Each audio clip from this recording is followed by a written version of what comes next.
If you're in business, one of the things that you need to understand is that there are inputs that you're processing into outputs that you are actually selling. And so it's important to understand what these things are. I'm talking about things like raw materials, parts and components, sub-assemblies, and so on.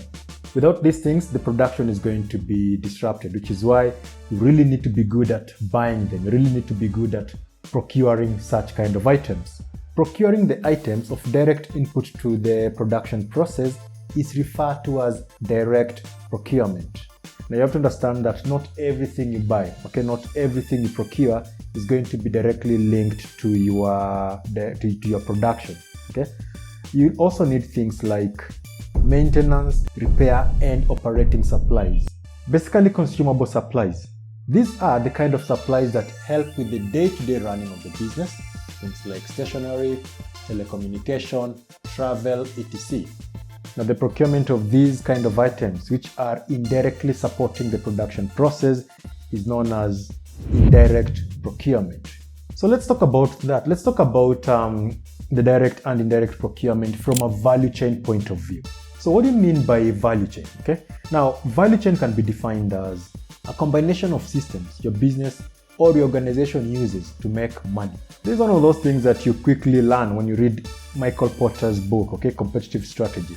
In fact, according to Michael Porter, there are two aspects, or there are two activities in a value chain: the primary activities and the secondary activities.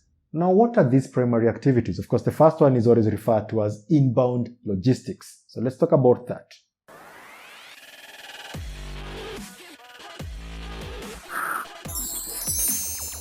Now, the activities at this level, relate to how you get inputs to your business. So talking about things like raw materials, which means forming relationship with the suppliers, receiving the raw materials, warehousing, and inventory. So that entire process, you form the relationship with the supplier, they give you the raw materials, or at least they supplied you with the raw materials, you receive them, you put them under a warehouse or in a warehouse or whatever. All that process is part of the inbound logistics, How do you get whatever it is that you need in order to produce whatever it is that you are selling?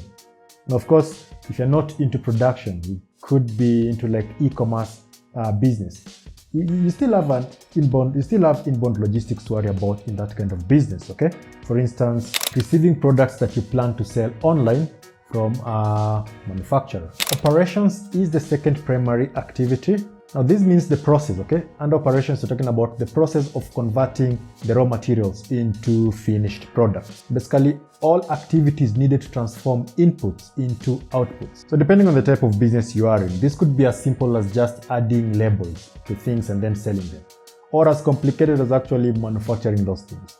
So if you are not producing stuff, maybe you are dealing in online stuff, that could just mean buying something, probably buying a product and then packaging it and then reselling it. So pretty much that's the operation part, the repackaging and reselling. So that's the operation bit.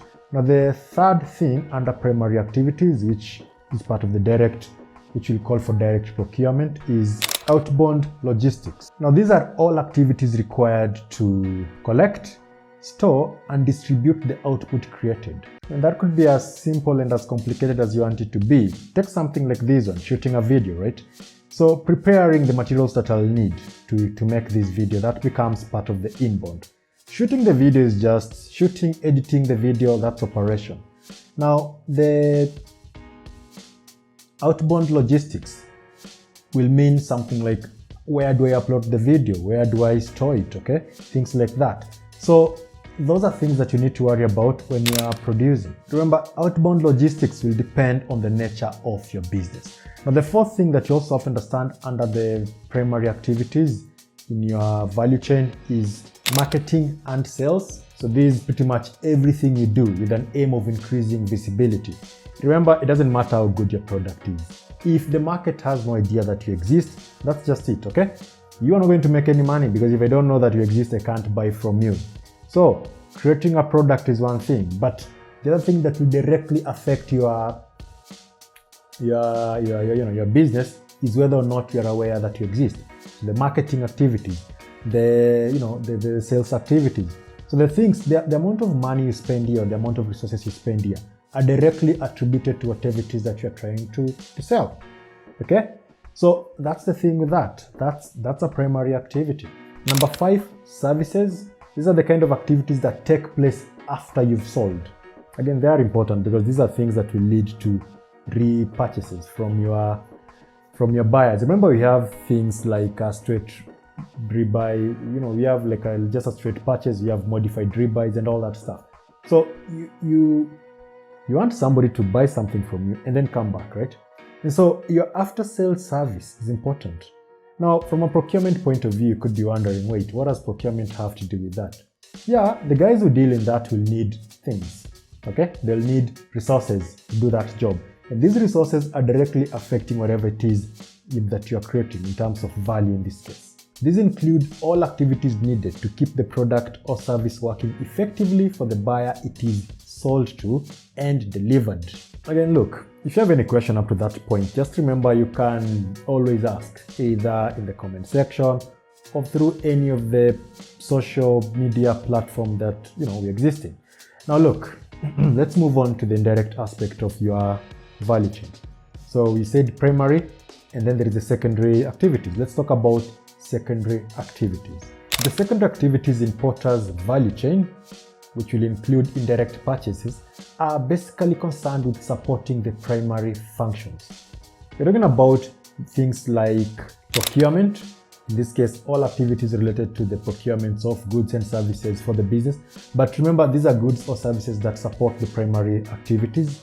Number 2, human resource management. Number 3, technology and development. Number 4, infrastructure. All these activities. Take something like infrastructure, for instance. You have an accounting department, right? So if you're manufacturing tables, okay? But the accounting department may really have nothing to do with the making of the table, but their activities support the entire process indirectly because they're the people who are going to tell you whether or not those tables are profitable or they aren't. Think of something like the HR. Yeah, while the HR department is actually concerned with all human resources in the organization, but their activity will somehow still have, find people who are going to help you in the production of whatever it is that you're producing. So, primary activity, secondary activity. Primary activities relate with direct procurement. Secondary activity relate with indirect procurement as far as the value chain is concerned. Okay? Why is it important to distinguish direct and indirect procurement? There are things that you'll need to know when you're doing direct procurement. There are things that you need to factor in when you're doing indirect procurement. So why is that distinction important? Here's why. Number 1,